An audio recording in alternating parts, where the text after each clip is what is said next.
Pada paper referensi yang berjudul Classification of Student Stress Level Using Machine Learning Method menyebutkan bahwa metode random forest memiliki kelebihan untuk mengurangi resiko overfitting, lalu menawarkan akurasi yang cukup tinggi. Dan setelah kami coba juga di beberapa model, namun yang lebih unggul adalah random forest.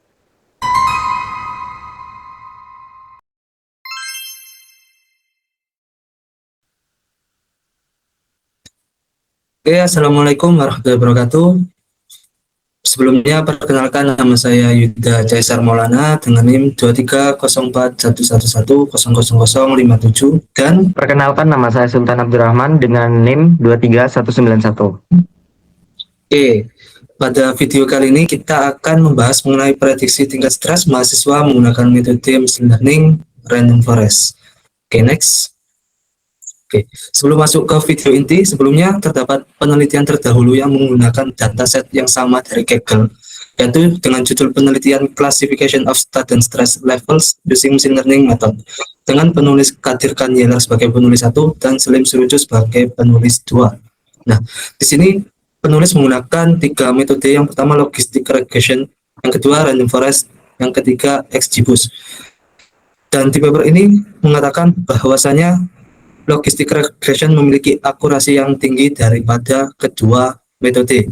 Namun, di dalam paper ini mengatakan bahwa random forest memiliki kelebihan terutama pada dataset yang non-linear. Nah, berikut. Di sini adalah papernya. Oke, lanjut, next. Oke, pada bahasan video kali ini kita akan membahas mengenai proses business understanding, data preparation atau data preprocessing, kemudian modeling, evaluasi, dan yang terakhir yaitu deployment. Next. Oke, yang pertama kita akan membahas untuk business understanding-nya. Next. Oke, jadi untuk business understanding kita itu, yang pertama itu karena stres mahasiswa semakin meningkat, terutama kita sebagai mahasiswa. Jadi kita sudah merasakan bahwa kita stres, apalagi di semester 5. Oke, jadi penyebab stres untuk mahasiswa sendiri itu bisa terjadi karena akademik, sosial, ekonomi, serta masalah pribadi. Nah, untuk dampak dari stres itu kita bisa terkena prestasi yang menurun, kemudian burnout, serta yang paling parah mungkin gangguan mental. Nah, jadi untuk business understanding kita itu akan membuat sistem deteksi dini dan untuk mendukung pendampingan dan pencegahan dini. Next. Oke, lanjut ke data understanding. Next. Nah, untuk pengambilan data ini kita mengambil dari Kaggle dengan judul Student Stress Monitoring Dataset. Oke, next. Jadi untuk dataset ini itu untuk tampilannya seperti ini bisa dilihat, dan dataset ini dikategorikan menjadi 5. Yang pertama psychological factor, yang kedua physiological factor, kemudian yang ketiga environmental factor. Next. Yang keempat academic factor, yang kelima social factor, dan juga untuk targetnya itu ada stress level dari 0, 1, 2. Oke. Izin menambahkan untuk penjelasan setiap datanya, mengapa datanya memiliki rentan 0 hingga 21 untuk anxiety level dan self esteem 0 sampai 30 dan lainnya. Itu rentannya diukur oleh seorang ahli atau psikolog. Itu juga ada metodenya. Salah satunya untuk anxiety level ini ada metode GAD7 atau General Anxiety Disorder. Itu terdapat 20, jadi bisa dicentang untuk gangguan yang sering dialami, itu apakah sering mengalami hal dalam beberapa hari atau tidak sama sekali. Nanti ada perhitungannya sendiri. Lalu untuk kelasnya itu 0 sampai 4 minimal anxiety, 5 sampai 9 mild anxiety, hingga severe anxiety. Begitupun dengan fitur lainnya, terdapat metode-metode yang khusus untuk mengukur gangguan mental tersebut. Next. Oke, kemudian kita melakukan eksplorasi untuk datanya. Untuk data sendiri itu terdiri dari 1100 baris dengan 21 kolom termasuk kelasnya. Kemudian untuk missing value yang sudah kita lakukan pencarian itu tidak ada missing value. Kemudian untuk duplikasi setelah kita lakukan outputnya itu tidak ditemukan duplikasi. Kemudian untuk distribusi kelasnya untuk kelas 0, untuk kelas low itu sejumlah 373. Kemudian untuk kelas 2, untuk kelas medium itu sejumlah 369. Untuk kelas 2 atau high ini sejumlah 358. Untuk outliernya sendiri itu bisa dilihat kita menemukan outlier, namun karena data ini bersifat kesehatan dan untuk data kesehatan sendiri itu ada kondisi khusus.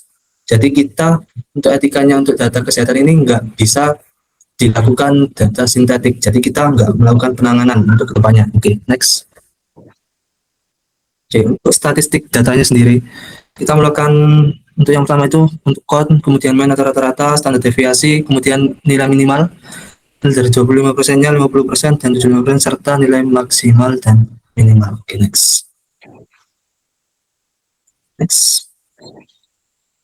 Oke, di sini kita melakukan untuk histogram untuk distribusi fitur dan kelasnya sendiri. Untuk yang pertama mungkin bisa di zoom.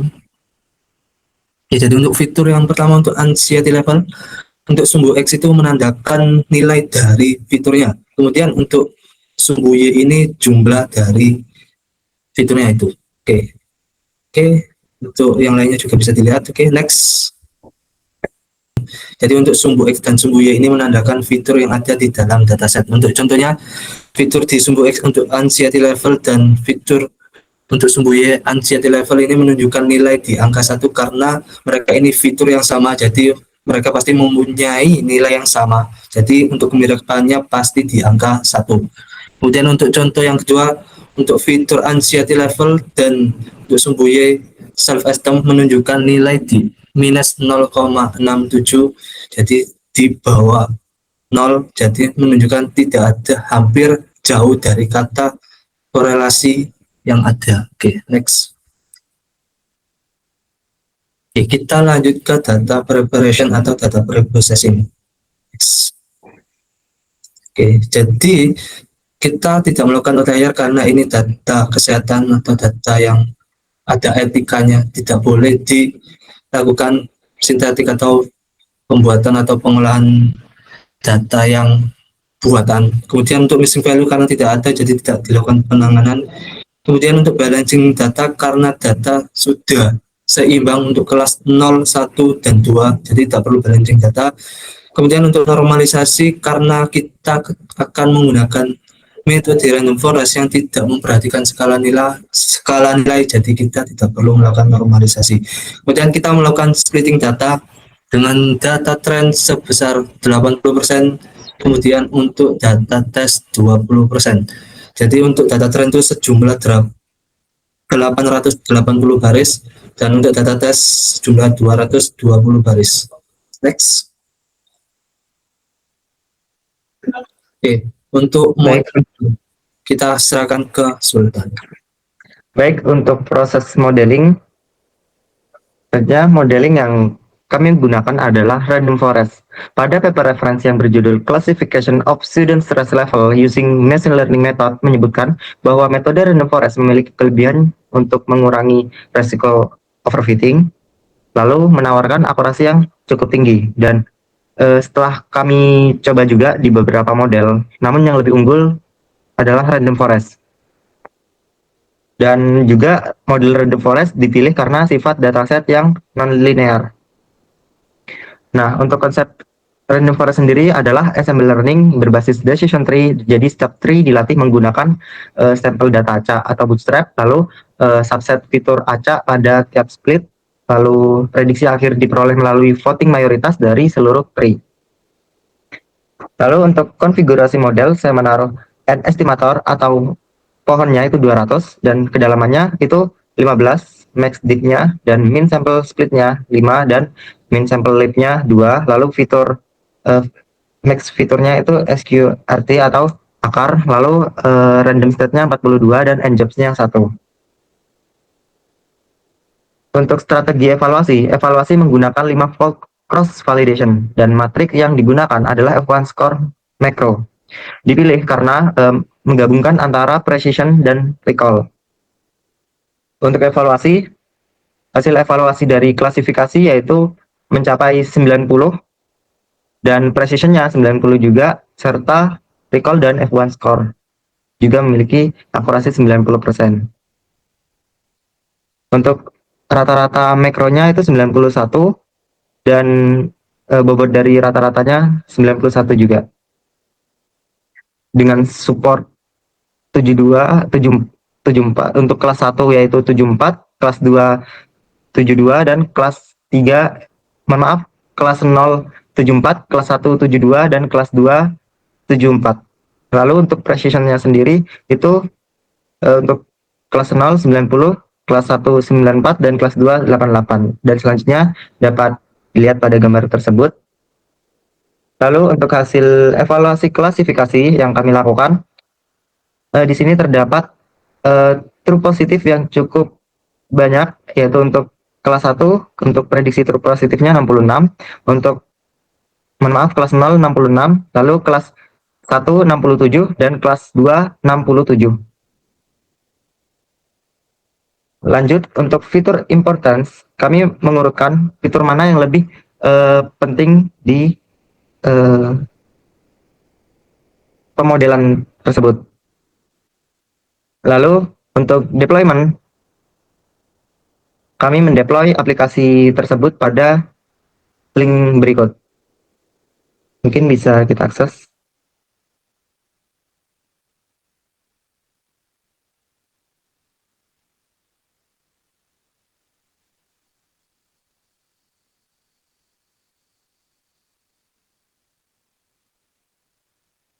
Baik, di sini sebagai sampel acak, kami menggunakan data random terlebih dahulu.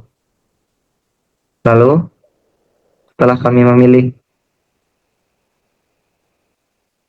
setelah user mengisi, maka ketika diprediksi akan keluar probabilitasnya dengan probabilitas keyakinan atau confidence. Jadi di sini confidence-nya tertinggi adalah sedang. Jadi dari ciri-ciri yang sudah user inputkan, nanti akan keluar probabilitas keyakinan model dari data yang sudah dilatih.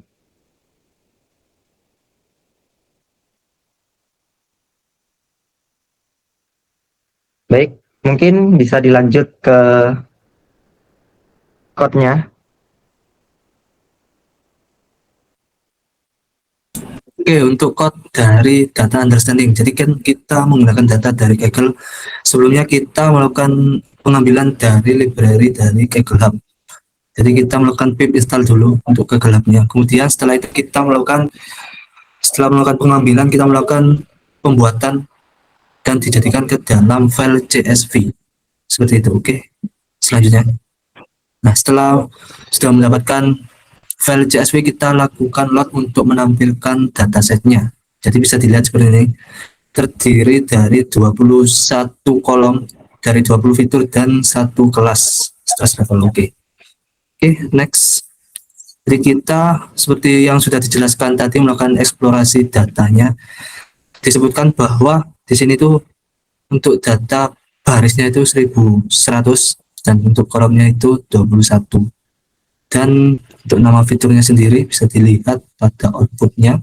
Daftar kelasnya itu kelas 1, kelas 2, dan kelas 0. Distribusi kelasnya seperti yang sudah dijelaskan di PPT-nya. Oke, nah di sini ada statistik dari datasetnya. Untuk nilai, sebentar, untuk nilai total, kemudian nilai maksimal, mungkin bisa ke kiri. Kemudian ada nilai minimal, kemudian ada nilai standarnya, standar deviasi juga. Oke, next. Nah, di sini ada distribusi fitur dan label. Di sini kita menyajikan dengan menggunakan visualisasi dan histogram. Jadi seperti yang sudah dijelaskan, untuk sumbu X itu nilai dari fitur, kemudian sumbu Y ini jumlah dari fiturnya. Oke, next. Oke, di sini ada deskripsinya untuk tiap fitur. Oke, next. Jadi ini untuk penggunaan code, cara membuat korelasi fiturnya. Oke, di sini. Oke, next di sini sudah kita lakukan cek missing value. Bisa dilihat di sini untuk setiap kolom tidak ditemukan missing value. Oke, next. Dan di sini penggunaan check outlier kita menggunakan metode bisa ke atas, kita menggunakan metode IGR dengan melakukan kuantil dari batas bawah itu 0,25 dan batas atas itu 0,75. Jadi untuk nilai yang kurang dari 0,25 dan nilai yang di atas 0,75 itu dianggap outlier. Oke, selanjutnya, nah di sini ditemukan untuk tiap fitur itu outliernya. Oke, next. Kemudian untuk cek duplikasi, tidak ditemukan duplikasi apapun pada setiap baris. Oke, next. Preprocessing. Jadi untuk splitting datanya, seperti yang sudah dijelaskan, kita menggunakan 20% dan 80% pada data trend. Oke. Ini bisa dilihat untuk deskripsinya. Oke, memisahkan. Oke, next. Ini untuk visualisasinya untuk data. Oke. Oke, bisa dilanjut oleh teman saya Sultan. Baik, selanjutnya untuk modeling di sini modelnya tetap sama. Saya menggunakan pohon 200 untuk N estimator dan kedalamannya itu 15. Ini cukup aman untuk menghindari overfitting. Lalu untuk min sampelnya 5 untuk min sample splitnya, karena untuk sampel dari split node-nya nanti. Untuk min sample leaf-nya, untuk daunnya minimal sampel yang ada di daunnya nanti, dan fitur SQRT yang sudah dijelaskan tadi di PPT. Lalu untuk random state-nya saya menggunakan 42 dan njob-nya 1. Lalu setelah data berhasil dilatih dengan distribusi tertentu, maka untuk pembangunan modelnya kami menggunakan rata-rata skor validasi silang, menggunakan min score dan F1 macro score dengan rumus tersebut. Lalu untuk evaluasinya di sini seperti yang sudah dijelaskan, untuk kelas true positif pada kelas 0 atau low itu 66, terdapat 66 data. Lalu label prediksi yang true positif dari kelas 1 itu ada 67 dan untuk kelas 2 ada 67 juga. Lalu untuk akurasi itu terdapat 90 hingga advance score-nya 90%. Lalu untuk kelas 1 dan kelas 3 itu memiliki presisi yang berbeda serta recall yang berbeda. Untuk recall tertinggi yaitu pada kelas 1 dengan recall 93, dan untuk akurasi sendiri itu akurasinya 91 dan rata-rata makronya itu 91 untuk presisi, advance score dan support 220. Lalu untuk beban dari rata-ratanya yaitu 91 untuk precision, recallnya 91 dan advance score 91. Lalu fitur importance, kami mencari tahu fitur apa aja yang penting atau mempengaruhi dari tingkat stres mahasiswa. Nah, dari tingkat kepentingannya di sini saya visualisasikan dari angka-angka ini, itu yang paling tinggi ternyata blood pressure atau tekanan darah. Sehingga kami urutkan dari fitur yang terpenting hingga fitur yang terendah atau mental health history, riwayat penyakit mental. Setelah itu untuk kategorinya sudah dijelasin di awal tadi. Untuk mental psikologis, dari faktor psikologis yaitu berikut, dan mental fisik atau fisiologis ada beberapa, dan untuk lingkungan, akademik, dan riwayat. Nah, untuk total fitur importance tertinggi itu pada kategori mental psikologis, lalu disusul dengan fisik dan lingkungan.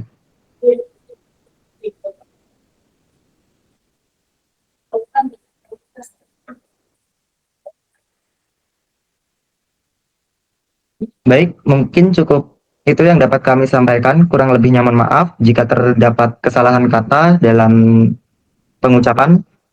Mohon maaf dan terima kasih.